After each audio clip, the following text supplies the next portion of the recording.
warahmatullahi wabarakatuh. Halo teman-teman, perkenalkan nama saya Uun Wanah Agustin Aulia, mahasiswi semester 5 Program Studi Tadris Fisika UIN Syarif Hidayatullah, Jakarta. Nah, kali ini saya akan melakukan observasi dengan metode wawancara terhadap salah satu siswa sekolah menengah atas yang ada di Karawang mengenai kesulitan belajar yang dihadapinya. Halo, Adek. Perkenalkan, nama kakak Uun. Nama adik siapa? Nama aku Dimas. Oke, nama panjangnya siapa? Nama aku Dimas Saka Ramadan. Oke, biasanya di sekolah dipanggilnya Dimas. Dimas. Oke. Untuk tahun ini Dimas sendiri umur berapa kalau boleh tahu? Kalau tahun ini kemarin baru aja 18 tahun. 18 tahun. Berarti Dimas sekarang Kelas 12. 12. Kelas Udah 12. jenjang akhir ya? Iya. Udah mau ke Bentar lagi perkuliahan. lulus. Alhamdulillah. Nah, di sini kakak ada beberapa pertanyaan. Nanti Dimas boleh jawab sejujur-jujurnya, santai aja. Kalau memang nanti pertanyaan dari kakak nggak mau dijawab, bilang aja. Oke. Oke? Nah, di sini untuk pertanyaan yang pertama. Dimas kalau di sekolah duduknya di paling depan, belakang, tengah, atau bagaimana? Kalau buat kelas aku sendiri sih sebenarnya kayak duduknya kayak rolling gitu Kak. Jadi kadang di depan, kadang di belakang juga. Terus tapi kalau misalnya suruh milih sih aku milih di depan. Di depan itu alasannya kenapa Dimas suka di depan? Ya nggak tahu, kayak lebih enak aja gitu kan, kalau jadi guru kalau ngejelasin jadi lebih jelas. Terus kalau misalnya guru nulis di papan tulis jadi lebih kelihatan. Jadi ya. Oke, berarti favorit Dimas ada di paling depan. Tapi Kalau sekarang bisa Dimas, milih di depan. kalau sekarang Dimas duduknya di depan juga atau di belakang? Kayaknya kalau untuk minggu depan aku dapat di tengah deh. Minggu depan.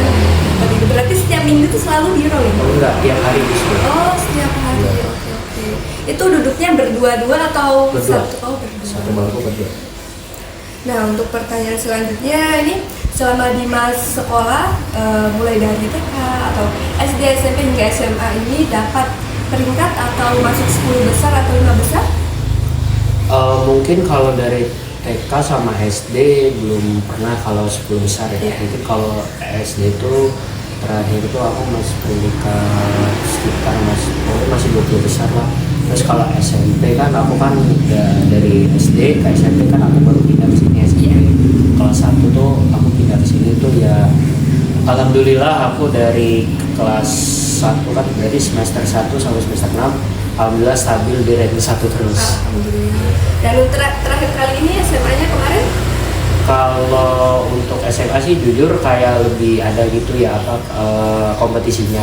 Jadi mungkin kalau untuk dari semester 1 kelas 1 tuh masih belum dapat esensinya. Mungkin kalau udah mulai terus semester 2 udah lumayan masuk kelas 10 besar, ranking berapa kemarin dulu 9 atau 10 gitu.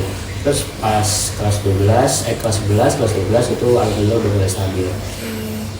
Nah, dari kan dilihat dari Dimas sendiri udah mulai stabil peringkat-peringkatnya. Nah, itu motivasi belajar setiap harinya tuh gimana kok sehingga Dimas tuh bisa menstabilkan peringkat-peringkat itu?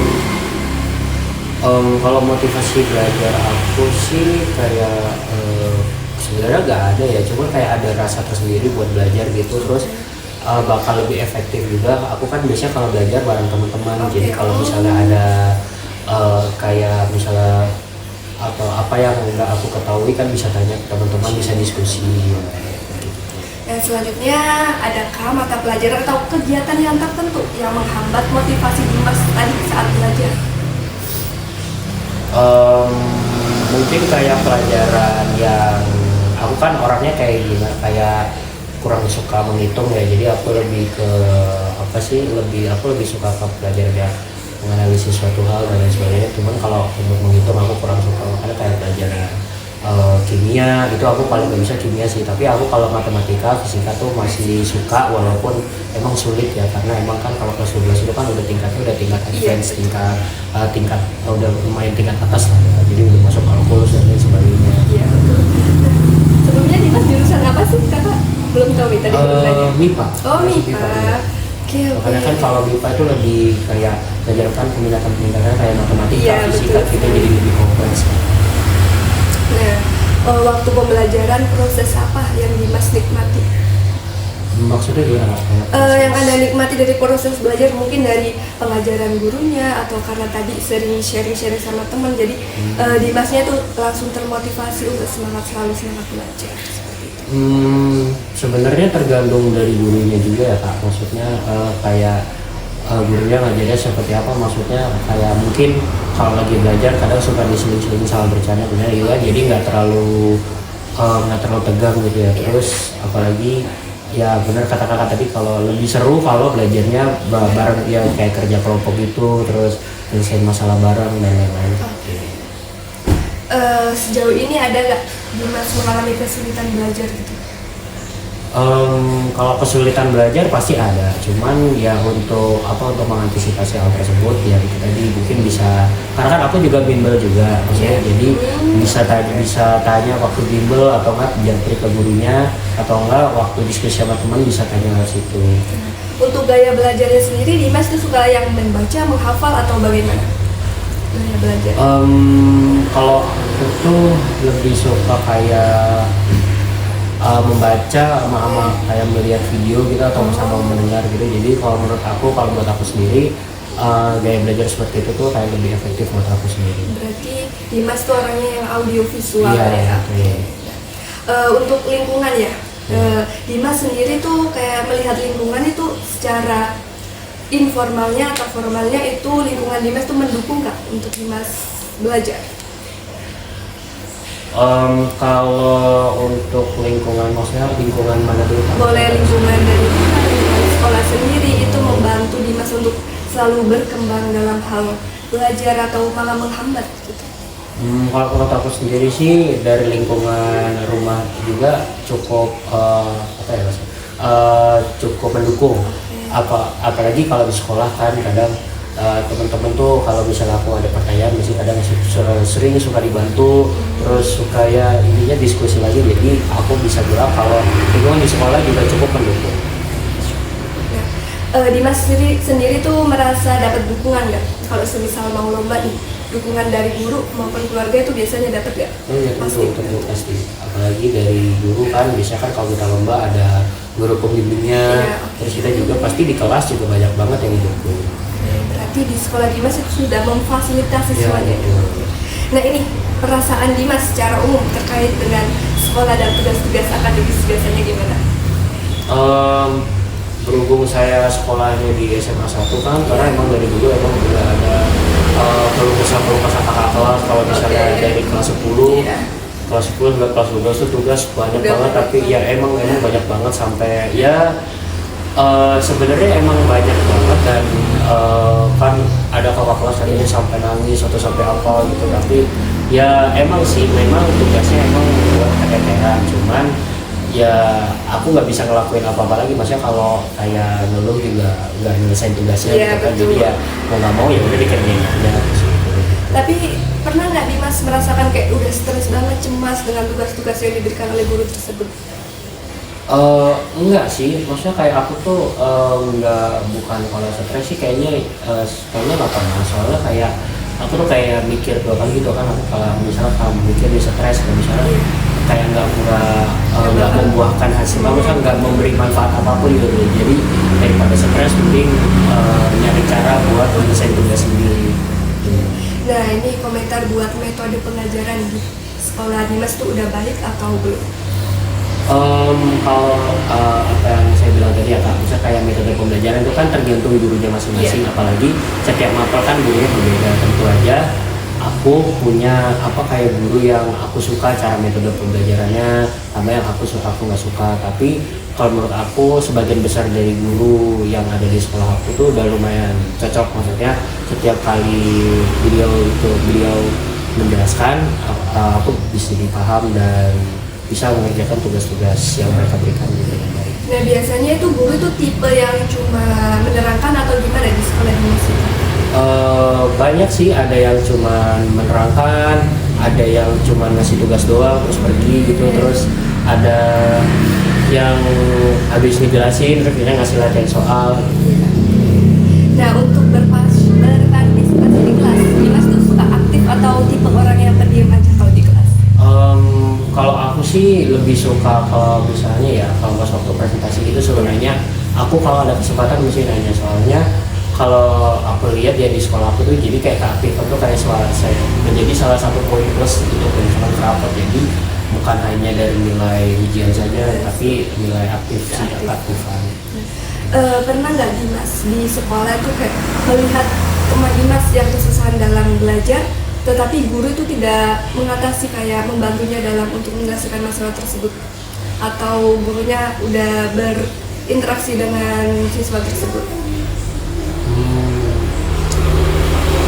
Sebenarnya kayak gimana ya, kalau tipe-tipe di kelas aku tuh kayak kalau mau nanya sama guru tuh jadi kayak takut gitu. Jadi kayak di gurunya tuh kayak kurang gimana gitu. Jadi kayak misalnya ada murid bertanya itu mereka kayak malah dimarahin gitu kan, tadi kenapa nggak merhatiin kan padahal udah jelasin penjelasan. Nah jadi kalau misalnya ada teman aku yang kayak gitu biasanya ya inisiatif bantu, soalnya kan kadang kalau belajar sama teman itu kan kayak bahasanya jadi kayak ya jadi lebih mudah dipahami, jadi dia bisa paham juga gitu.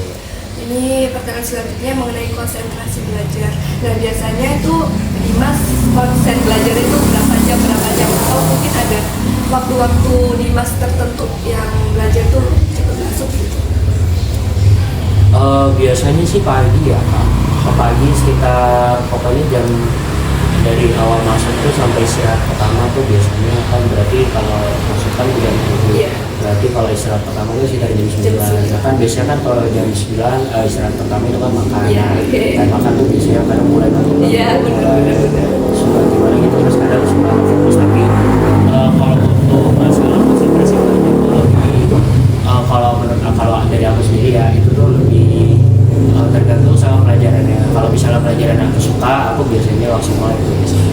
Terus kalau misalkan pelajaran kimia, biologi apa gitu, kadang aku suka ngantuk, kadang suka tidur.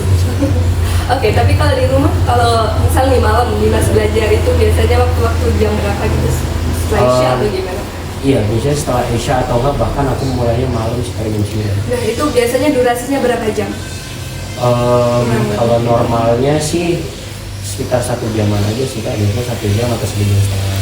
Kalau misalnya besok mau ujian gitu biasanya nambah sih, paling jadi 2 jam waktu. Nah, biasanya kalau di sekolah ataupun di rumah yang bisa menggagalkan fokus Dimas waktu belajar, hal-hal terkecil, misal ada yang barang jatuh itu bisa menggagalkan fokus belajar Dimas ya?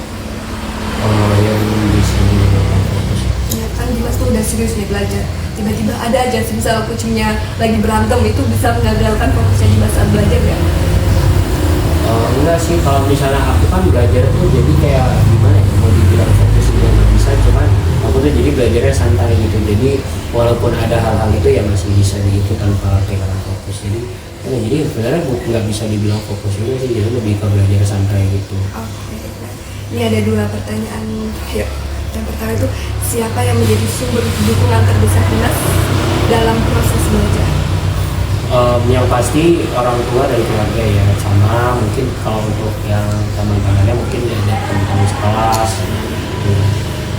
Terus yang terakhir mungkin masih berkesinambungan ya, ini teman Dimas yang paling deket itu ada berapa, dan keluarga yang dapat membantu Anda mengatasi kesulitan belajar itu dengan cara apa biasanya?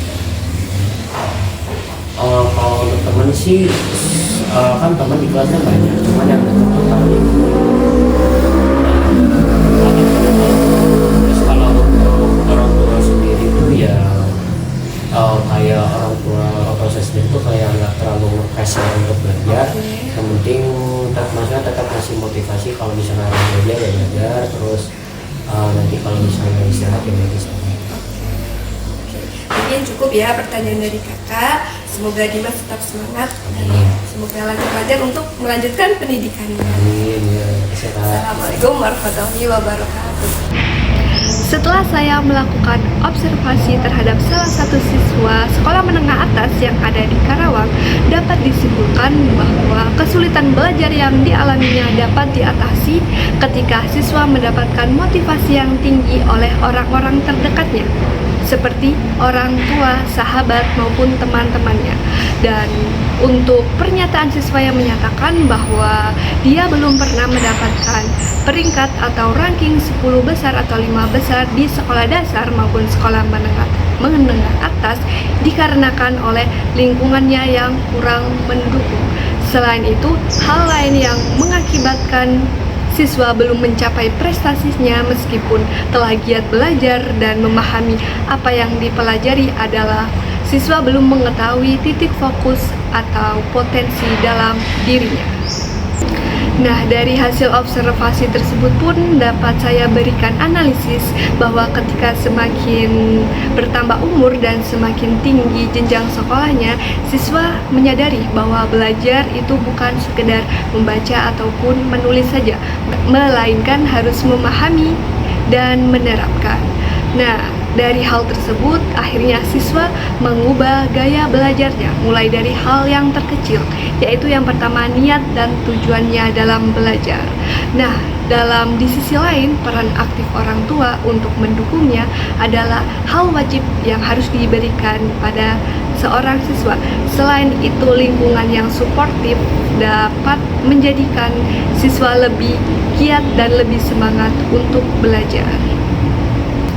Nah, tetapi sangat disayangkan sekali pada pernyataan siswa bahwa di sekolahnya guru menerapkan metode yang mana hanya menerangkan saja, dan hal itu pun akan mempengaruhi gaya belajar siswa atau dapat mempengaruhi siswa dalam belajar, di mana guru pada sekolahnya hanya berfokus pada satu atau dua siswa saja. Ketika guru menerangkan dan salah satu siswa sudah paham, maka guru menganggap semua murid telah paham. Sebagai catatan selanjutnya yaitu mengenai posisi duduk dalam sebuah pembelajaran atau di sekolah. Dalam wawancara yang telah saya lakukan terhadap siswa tersebut menyatakan bahwa lebih suka bangku di depan karena akan lebih mudah fokus dan terpaku pada guru saat menjelaskan. Tetapi di sisi lain, tidak semua anak menyukai bangku di depan. Ada kalanya seorang anak ketika duduk di bangku belakang, dia lebih akan mudah fokus. Nah, untuk permasalahan bangku sendiri ini tidak bisa untuk dititik fokuskan karena untuk pemahaman atau karakter seorang anak itu berbeda-beda. Tetapi ketika seorang anak duduk dimanapun dan hatinya perasaannya senang atau dalam keadaan happy, insya Allah pembelajaran akan mudah untuk diserap atau dipahami. Adapun poin-poin penting yang harus digarisbawahi pada video kali ini. Yang pertama, yakni tujuan dan pengenalan potensi diri setiap siswa harus digali untuk menemukan motivasi belajar siswa. Yang kedua, yaitu dukungan orang-orang terdekat seperti orang tua atau teman maupun sahabat untuk meningkatkan motivasi belajar siswa. Yang ketiga, yaitu motivasi belajar siswa yang tinggi. Yang keempat, lingkungan sekitar siswa, yang mana lingkungan ini sangat berpengaruh terhadap proses pembelajaran siswa. Yang kelima, yaitu metode atau cara pengajaran oleh guru di sekolah. Yang keenam atau yang terakhir adalah guru harus mengayomi setiap siswa karena guru adalah orang tua kedua siswa dalam sekolah. Sekian yang dapat saya paparkan, kurang lebihnya mohon maaf. Saya Uunwana Agustin Aulia mohon pamit undur diri. Jalan-jalan ke kota Jakarta, jangan lupa untuk membeli tahu. Cukup sekian dari saya. Wassalamualaikum warahmatullahi wabarakatuh.